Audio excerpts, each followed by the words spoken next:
بسم اللہ الرحمن الرحیم حمدا کثیرا طیبا مبارکا فی صلی اللہ علیہ وآلہ واصحابہ وازواجہ وذریاتہ واولیاء امتہ اجمعین۔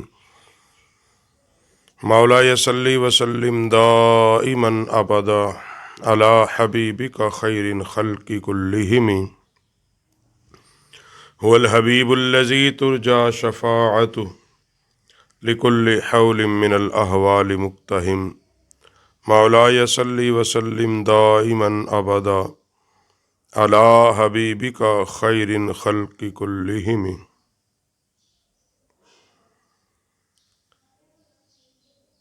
تو کتاب الفتن سے نبی رحمت صلی اللہ علیہ وسلم کے فرامین لے کر ہم آپ کی بارگاہ میں حاضر ہوتے ہیں، اور اسی کا درس چل رہا ہے۔ اس حدیث کو ترمذی شریف کے اندر بھی روایت کیا ہے اور مشکات شریف کے اندر بھی،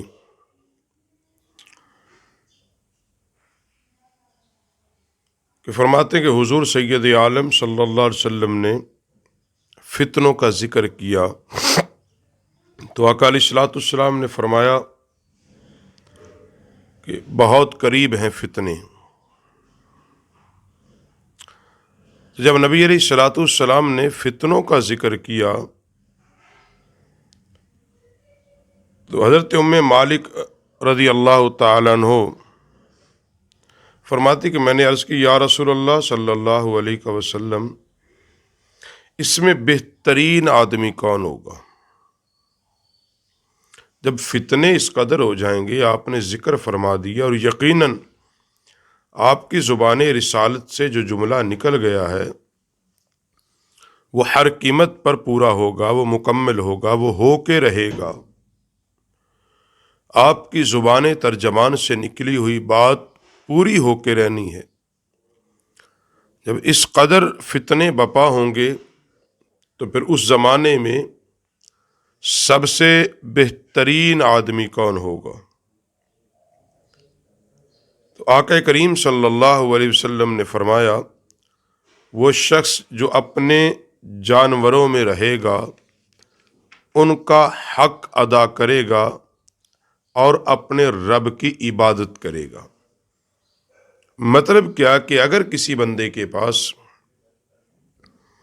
شہر میں اس قدر فتنے ہیں تو اس کے پاس کوئی جانور ہیں، کوئی بھیڑ ہیں، بکریاں ہیں، گائیں ہیں، بھینسیں ہیں، گھوڑے ہیں، اونٹ ہیں، فرمایا وہ ان میں چلا جائے، ان کی دیکھ بھال کرے، ان کی خدمت کرے، اور بس جمعہ اور عید کے لیے شہر میں آ جائے، وہیں اپنے نوکروں اور غلاموں کے ساتھ اللہ کی عبادت کرے۔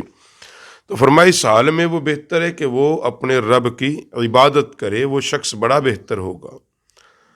اور مفسرین نے دوسری فرمایا کہ اگر وہ جنگل میں بھی اسے جانا پڑے یا کھیت کھلیان میں رہنا پڑے تو وہیں پہ رہے، فتنوں کے اس زمانے میں وہیں پہ رہے، مگر ساتھ اللہ کی عبادت کرے۔ اس کے بعد عرض کی، یا رسول اللہ، اور فرمایا وہ شخص جو اپنے گھوڑے کا سر پکڑے ہو، دشمن کو ڈرائے اور دشمن اسے ڈرائیں۔ یعنی وہ شخص جو اپنے گھوڑے کا سر پکڑے ہو، مطلب کیا کہ وہ شہر میں رہنے سے تو بہتر ہے کہ وہ کسی سرحد پر چلا جائے اسلامی ملک کی، اور وہاں وہ کفار سے لڑے اور جہاد کرے، یعنی دشمن کو ڈرائے اور دشمن سے اسے ڈرائیں، تو جہاد فی سبیل اللہ میں مصروف ہو جائے، نہ کہ ان فتنوں میں پڑ جائے جو فتنے بپا ہو چکے ہیں اس کے ارد گرد۔ وہ کسی اسلامی سرحد پر چلا جائے اور اسلامی سرحد پر کافروں سے لڑتا ہوا شہید ہو جائے۔ اور دوسری یہ بھی فرمایا کہ یہاں سے وہ جہاد کی تیاری میں ہمیشہ مشغول رہیں، یا تو وہ کافروں کو مار دے یا کافروں کے ہاتھ سے وہ مر جائے۔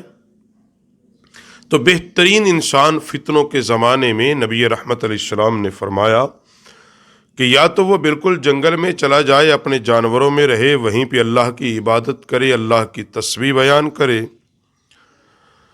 اور دوسرا فرمایا کہ یا پھر وہ جہاد فی سبیل اللہ میں مصروف ہو جائے۔ ان فتنوں سے برکیف وہ بچے، اور ان فتنوں سے بچنے کا سرکار نے حکم دیا ہے، کیونکہ فتنے جو بپا کرنے والے تو بظاہر تو وہ بھی کہیں گے ہم مسلمان ہیں۔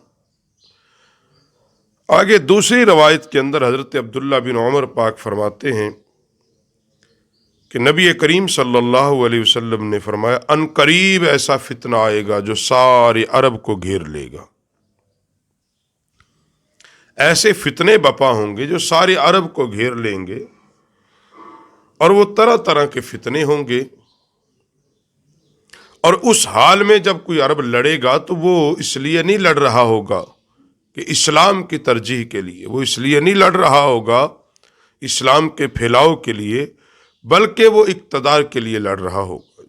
نبی علیہ السلام نے اسی حدیث میں فرمایا اس میں مقتول آگ میں ہوں گے، اور اس میں زبان تلوار کے حملے سے سخت تر ہوگی۔ مقتول آگ میں ہوں، تو جب مقتول آگ میں ہوگا، جو قتل کیا گیا جب وہی آگ میں ہوگا تو قتل کرنے والا تو بدرجہ اولا آگ میں ہوگا۔ خارجی النسب لوگوں نے، بعض خارجی النسب لوگوں نے اس سے مراد حضرت مولا کائنات کی جنگ جمل اور جنگ صفین لی، حالانکہ جمہور محدثین اور مفسرین نے اس کو استثناء دیا ہے۔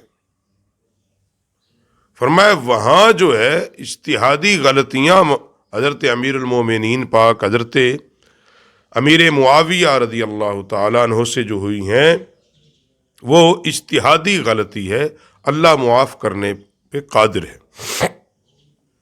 تو برکف یہ ضمناً بات آئی، مگر حضور نے فرمایا عربوں کو متنبہ کر دیا، فرمایا سارے عرب کو گھیرے گا، اس میں مقتول آگ میں ہوں گے، جو قتل ہونے والے ہوں گے، یعنی ظاہر ہے وہ فتنے بپا ہوں گے، فتنے پرور ہوں گے۔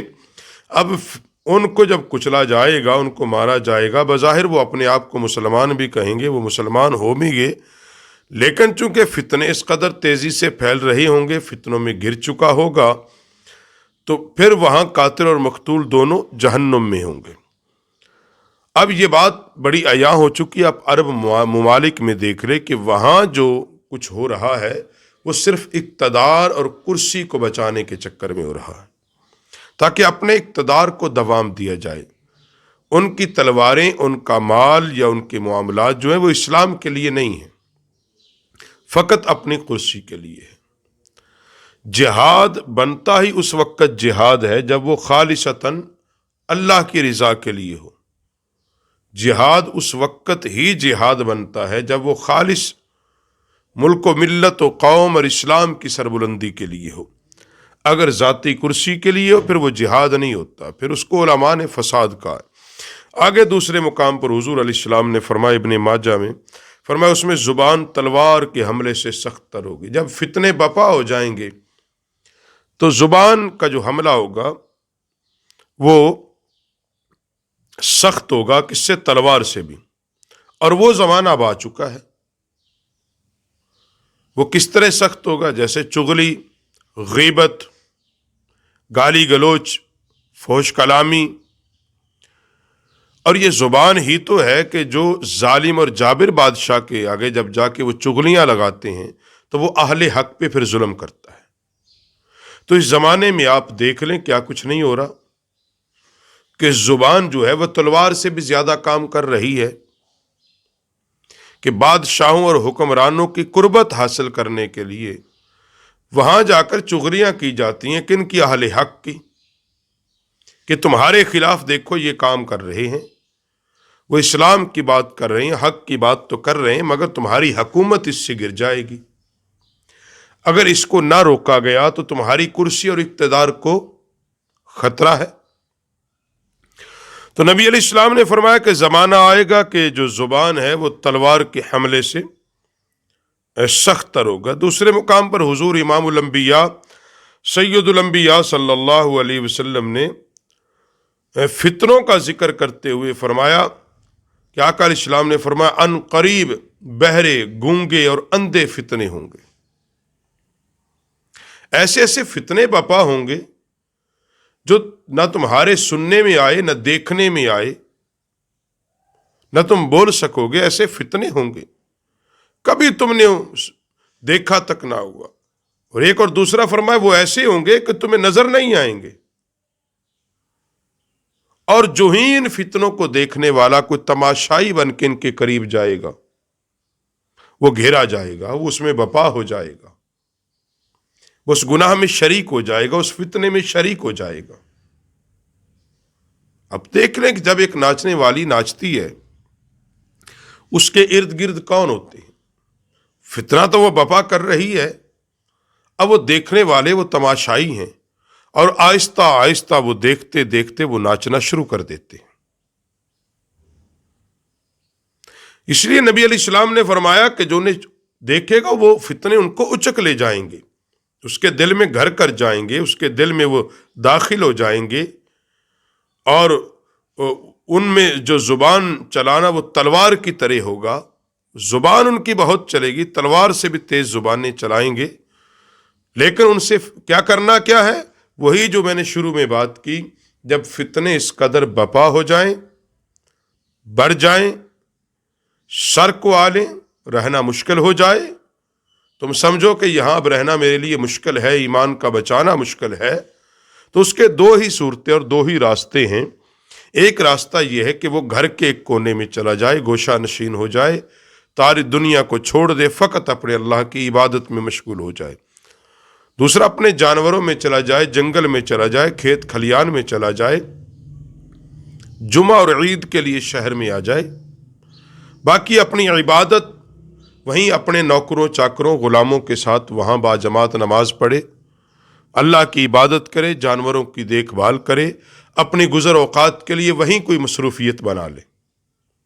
یہ ان لوگوں کے لیے ہے جو بالکل کچھ کر نہیں سکتے، جن کے پاس طاقت نہیں ہے، اکیلے ہیں، تنے تنہا ہیں. اس کے لیے اسلام کا یہ حکم ہے. اگر تمہارے پاس کوئی قوت ہو، طاقت ہو، اجتماعیت ہو، چند لوگ اکٹھے ہوں، تو پھر یہ تمہارے لیے جائز نہیں کہ تم شہر کو چھوڑ دو. پھر ان فتنوں کو اپنی طاقت اور بساط سے روکو. کہ نبی علیہ السلام کے اس فرمان کے مطابق کہ اگر بازو اور ہاتھ سے طاقت ہے تو اس سے روکو، ان کے خلاف بولو، زبان سے روکو، نہیں تو کم از کم دل میں اس کو برا جانو. جب فتنے بپا ہو جائیں، یہ پہلا حل ہے کہ جب تم تنے تنہا ہو اور تمہیں اس بات کا یقین ہے کہ میں یہاں اپنا ایمان نہیں بچا پاؤں گا، روک میں سکتا نہیں، میرے پاس طاقت نہیں ہے، اجتماعیت نہیں ہے، اور جب تمہیں یہ یقین ہو کہ میں اپنی طاقت کے مطابق بولوں گا، تو افضل ترین کیا ہے کہ جس انداز میں بھی ان فتنوں کو روکنے کی کوشش کرو گے، اس پر تمہیں اجر و ثواب ملے گا.